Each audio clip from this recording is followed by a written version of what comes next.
Welcome, Prophet. Welcome, Professor. Subject of today's show is people we know who have gotten divorced, the effect that it's had on their lives. Oh, the effect it's had on their lives. Are we talking financially, emotionally, or their purpose as a human being? Mm-hmm.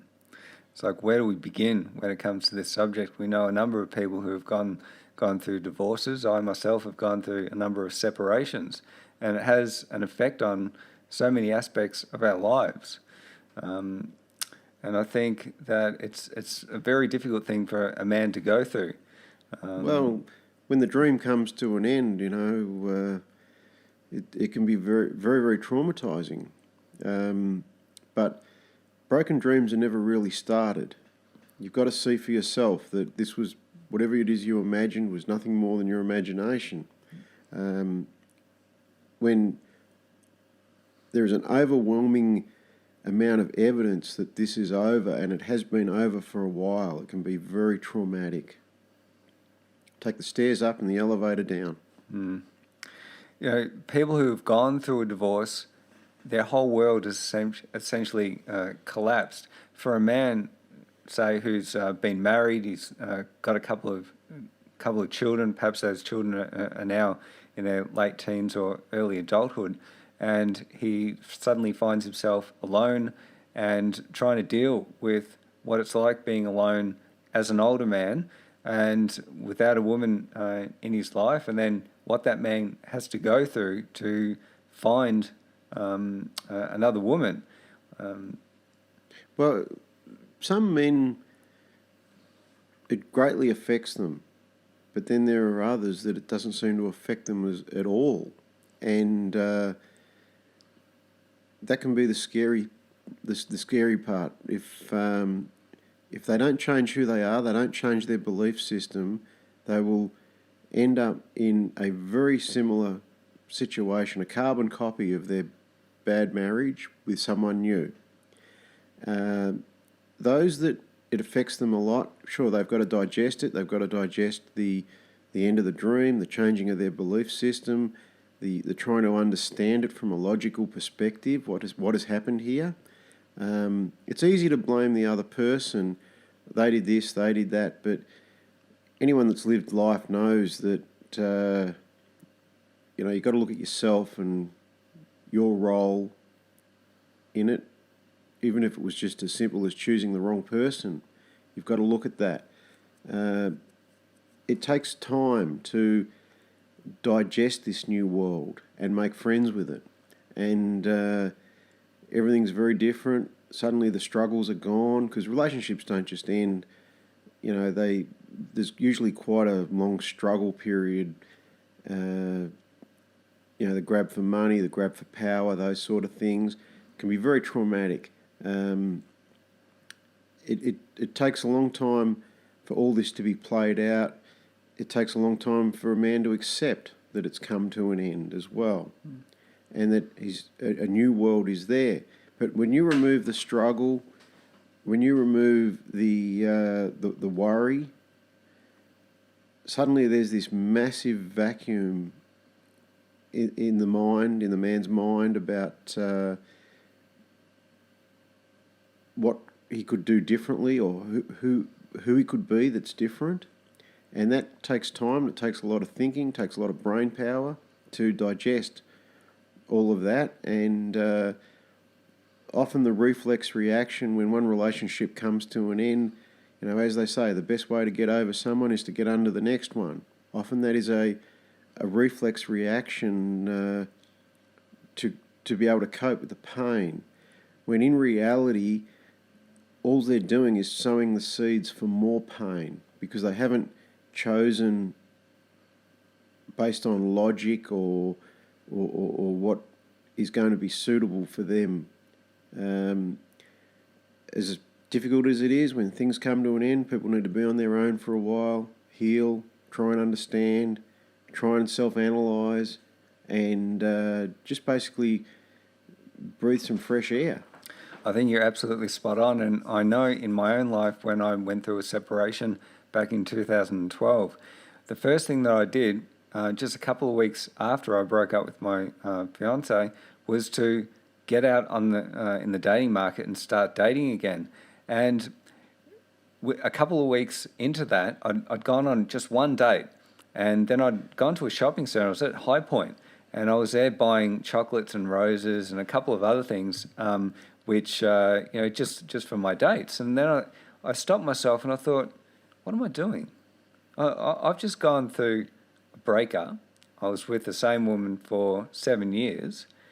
I shouldn't be out dating new people. I do need that time to heal, and I'm actually not going to go back and date again. I'm going to try something different. And I think that that time alone really helped me as a person to determine what I wanted, what I was not going to accept when it comes to relationships, and to get back in touch with who I am as a person, what I can give, and the type of person that I want to be with or not be with. And it's been the most creative time in my life. It's been a time where I've had the most amount of time to myself, the most amount of solitude, and have gotten the most work done. In fact, I like it so much that I want to continue living like this. But what I've seen in my fellow men when they go through a breakup is, they'll want to get back into another relationship as soon as possible to heal the pain, to get over the pain, to be with another person, and to get under that other person as well, so to speak. Yes, but a lot of it is, see, when relationships end, it's usually very unpleasant, and messages are given to each other, often subtly, sometimes not so subtly. Sometimes they're yelled at each other. You are not wanted anymore. And that is a terrible thing to say to another. When a relationship comes to an end, the adult thing to do would be to say, listen, this is not working. Doesn't mean you're bad. Doesn't mean I'm bad. This is just not working. I wish you luck on your journey. But of course, there's not a lot of adult behaviour when relationships come to an end. Things become quite feral. So people walk out of one relationship with all of these messages. You're not wanted, you're no good, no one's ever going to want you. And this is branded into their minds. And of course, the first thing they do is they go out and they look for someone who is going to give them the opposite message to counteract that doubt about oneself.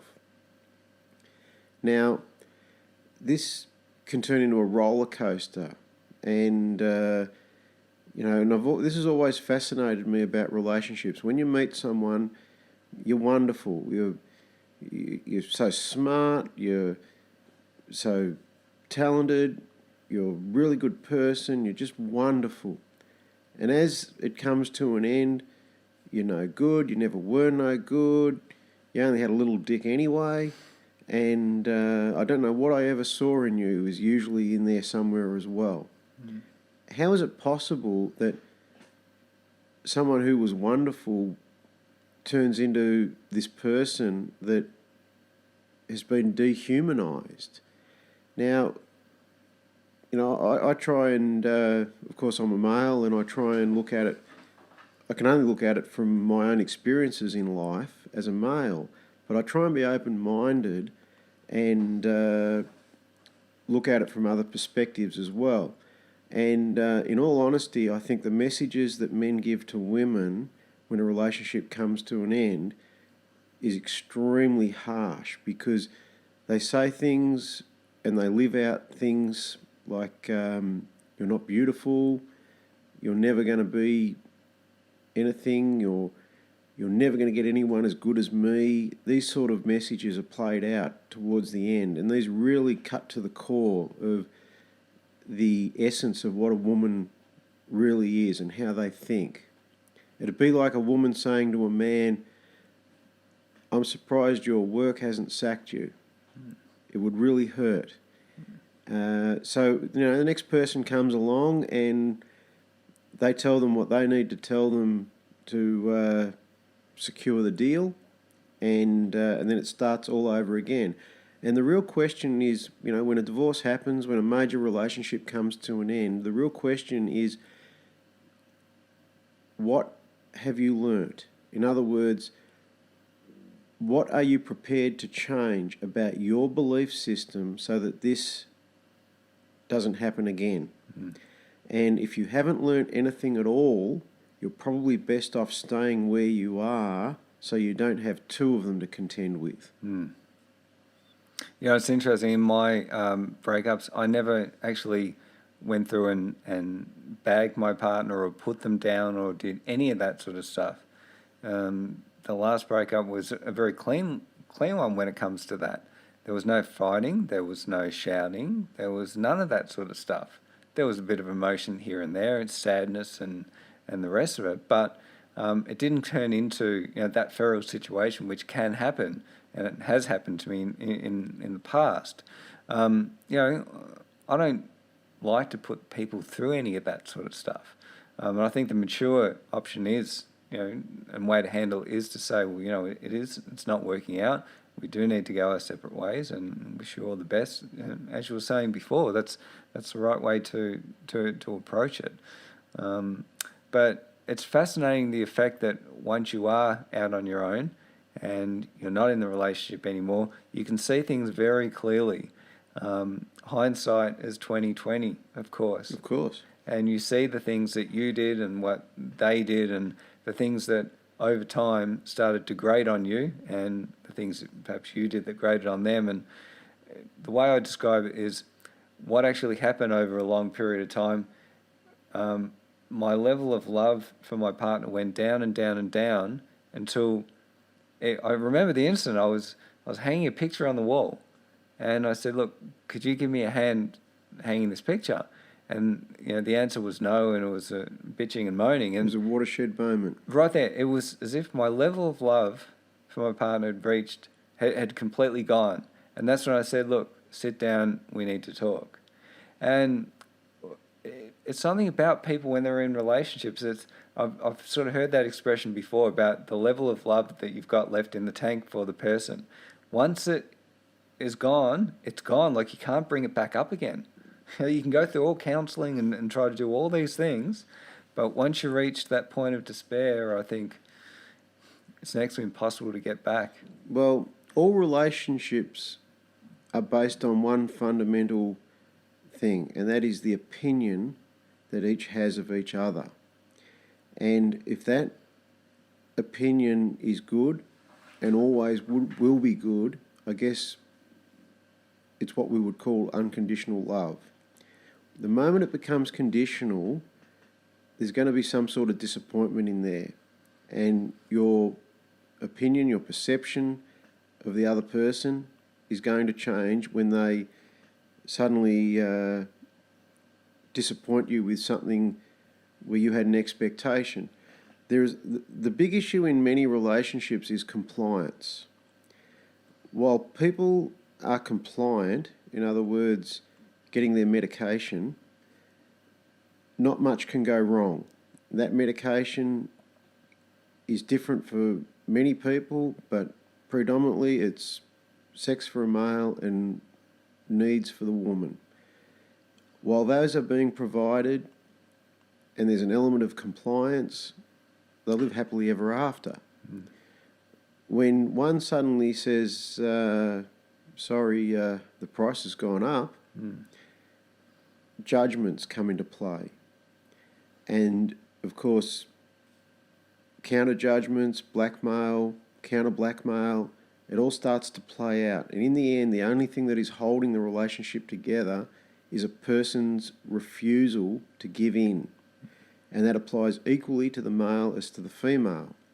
Now, when eventually the lever breaks and they're forced to go their separate ways, basically the real issue then is who has learnt what about themselves. Now, it's okay to blame everyone else and say this person did this and that person did that and it was nothing to do with me. But reality says otherwise. Reality says you're at least 50% involved. Yep. There's no such thing as blame. Blame is just a transfer of accountability. But you got to look at yourself and say, okay, well, how did I bring this about? What have I got to learn about myself? And like I said, if you see yourself as free from all responsibility, all accountability, you are destined for another bad relationship. You know, I must say, in the time that I've been free of relationships, I've had the most peace of mind. And on reflection, the reason why is because I'm not involved. No obligation. No obligations. Exactly right. Which was my Christmas period of 2015 and New Year's.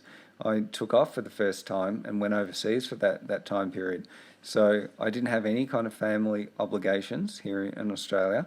I was over in Thailand on my own, doing my own thing. And that Christmas and New Year's was probably the best of my life.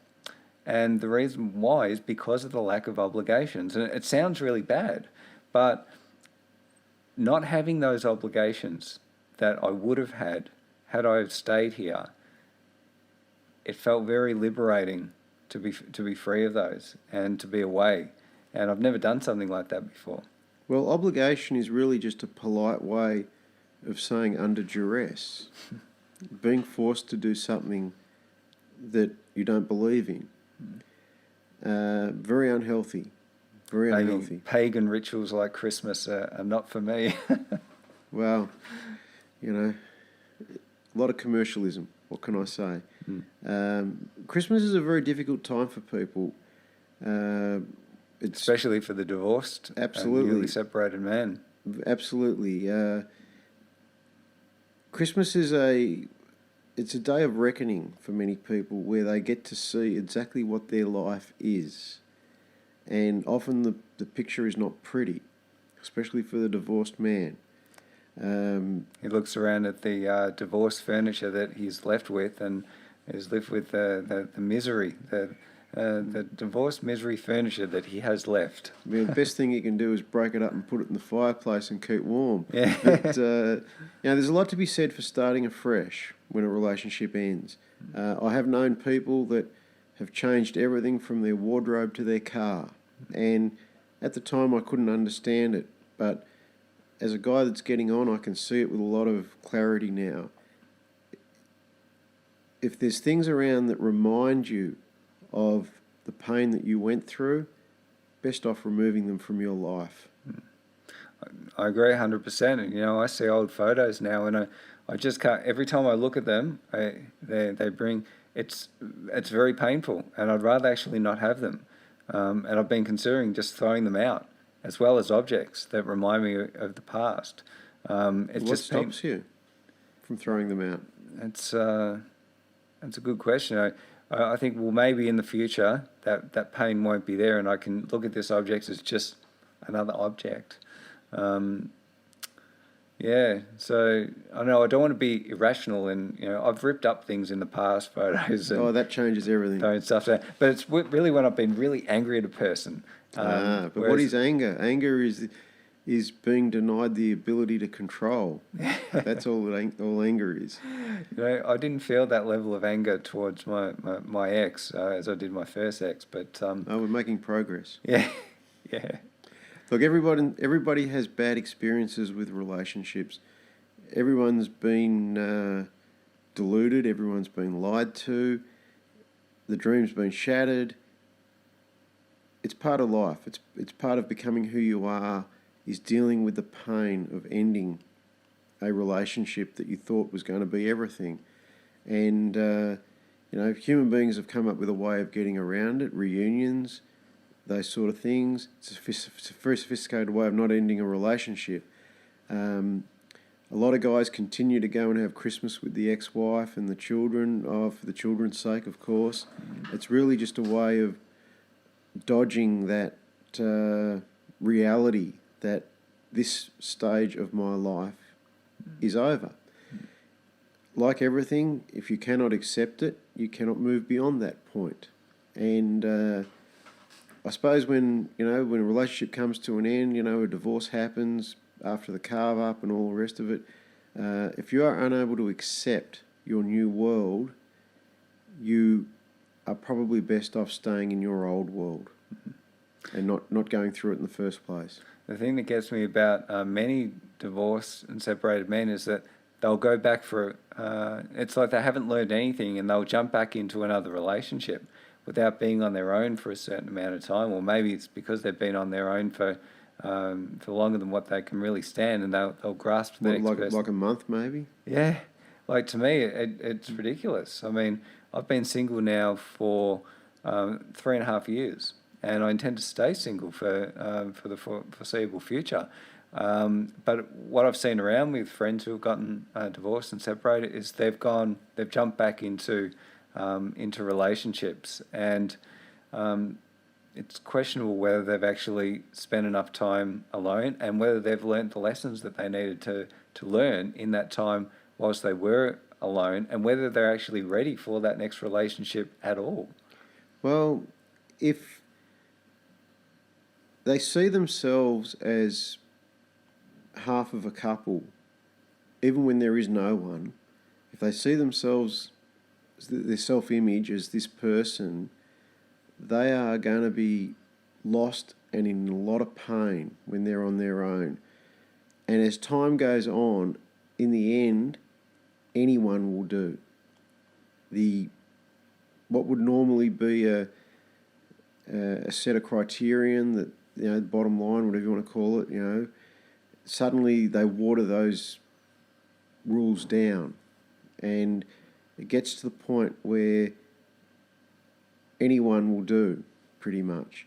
Time is a single man's greatest enemy. Coping with that freedom is, a man often dreams of freedom till he has it, and then he can't cope with it. It does take a lot of strength for a person to be on their own.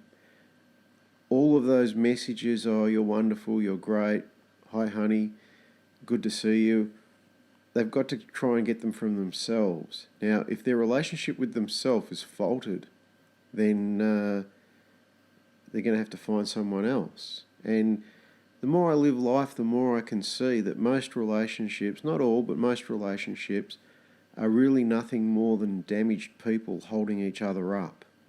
Now, as a single man, after a major relationship has come to an end, if you are unable to repair that damage and hold yourself up, then some serious bad times wait for you, because another person is not going to hold you up for free. And that's what I see amongst people that I know that have gone through a relationship breakdown and then met a devil with a different face. I know in my own life, I said to myself after my second relationship failed, I'm not doing this again. I want to try something else. I don't want to go and make the same mistake again. There's other things in life that I could be doing, and I went off and did those. And I'm doing those things now, concentrating more on my work, and I guess I've replaced an intimate relationship with work and with outside pursuits, outside hobbies, of which this show is one of them. Well, there we go. It's one of those things which you do actually have more time as a newly divorced and separated man than what you had before, and you need to fill those hours up with something, with some kind of hobby or some kind of work if you're not going to actively engage in another relationship. But as I was saying, it's been the most productive time of my life. But in the divorced men that I know and who I've met on this journey over the last 3.5 years, I have met a number of them who seem to be lost. And I've met them in bars and in clubs when I was still going out and doing that. And that was a couple of years ago now. And addiction finds lost people. Yeah. And you can really see it in their eyes, though, and when I've listened to their stories that they've gone through a divorce, and they're in their mid-50s and they've got a couple of kids, and the kids are teenagers now, and not talking to them, and the wife has turned the kids against them, and all this sort of stuff. It's very painful to hear that, and that the one message that I guess I took away was that in terms of my separation was that I got off I was lucky. I didn't have any children. The whole situation changes once you've got kids in the mix. And it's like winning the lottery, I was told. Because not having those children, not paying to bring up two children and being on my own and separated and trying to, Well, just not having an excuse to be in contact with an ex would be a good start, wouldn't it? That's another thing. So, I couldn't imagine being on my own and paying my ex a whole heap of money and then not being able to see my children and there's nothing wrong with having a new guy live in your house. Come on, Clarke. That as well. I mean, it would get to me. It'd eat me up inside. And you see these guys who are reduced to living in poverty. And I counselled a friend of mine a while ago, and I said, look, if you're not willing to walk away with nothing, or end up in debt and paying money whilst you're living in a studio flat with nothing, don't walk away. Don't walk. Don't walk, because this is what you'll be facing this. But let me ask you this one. What's the definition of insanity, Clarke? Doing the same thing time and again and expecting a different result. Doesn't that sound like people that remarry? Yeah, it's very true. If you look at some of these celebrities who have gotten plenty of money, high-ranking business people and the like, who have gone through divorces and then they remarry again, you think to yourself, how can this person who's so astute in the business world, who's done so well, how can this person not look at the situation and say, well, hang on a second, I need to look at this in business terms, and this is a bad business deal for me. But you're talking about the purpose of love. What is love? Love is the ability, love is something that nature has created to enable people to make bad decisions that they will regret, but not have it look like a bad decision at the time. That's pretty much what its purpose is. To get us to reproduce. And against the interest of logic. Of logic and the host itself. I mean, our genes are only interested in getting into the next generation, right? Who cares about us as the current day host? That's right. But it's always been a fascination for me how people that seem so smart, so successful, seem to go through multiple bad marriages. They seem to have no problem with parting with huge amounts of money, millions, often billions, and then jumping into the next one. It seems fascinating to me how you can't get anything past these people in terms of business sense, but a woman with a pretty smile gets right under their guard and helps themselves to their fortune.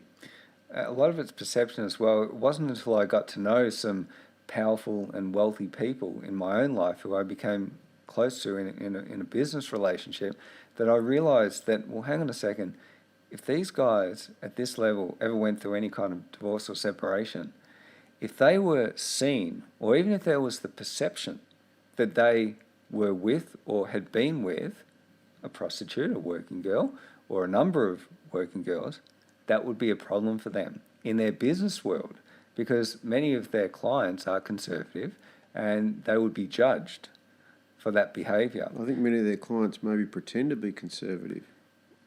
Regardless of whether they're pretending or whether they are or whatever, these people have to maintain the veneer or the perception amongst their friends, their families, and the general public that they are beyond reproach, that they will not engage in any of those sorts of activities. And being married is a socially accepted form of, will I say prostitution? It's a socially accepted form of living. Right? And you'll be given the appropriate respect and consideration due to you as a man at those sorts of levels in society. No questions will be raised. You say, okay, if I'm a financial advisor or if I'm an investment banker or a CEO and I'm married and I'm seen to be living the life, I've got children, I'm seen to be conservative, nobody will will sort of raise questions about me. But if I'm at those levels and I'm off with prostitutes or doing all these strange things in Vietnam or Thailand or any of these places, that is a perception problem, and that could lose me business. And I think that's the reason why a lot of these rich and powerful men go through and marry and divorce a number of times. I think some of them do realise that it's the wrong thing to do, but they have to keep up appearances. Well, the brighter the picture, the darker the negative. Yeah. I mean, reality is it's a very fickle thing. Everyone's reality is different, and often there's no truth to it at all. I know a lot of very, very successful people that appear to be successful, but in reality they're on the edge of bankruptcy perpetually.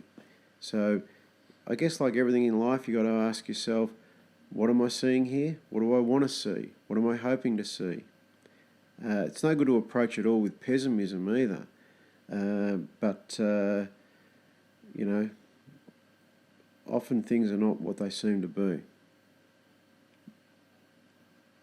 And with that, we should probably wrap this show up. We have to go out and have a meal, and maybe even afterwards go to the over 28s where we might see some of our divorced friends, right? Well, it's last chance hotel. What can I say?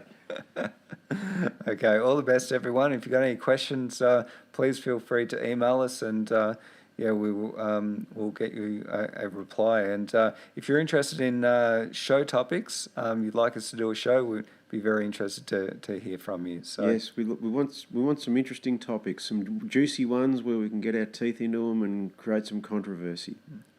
all the best, people. We'll speak to you next time. Bye for now.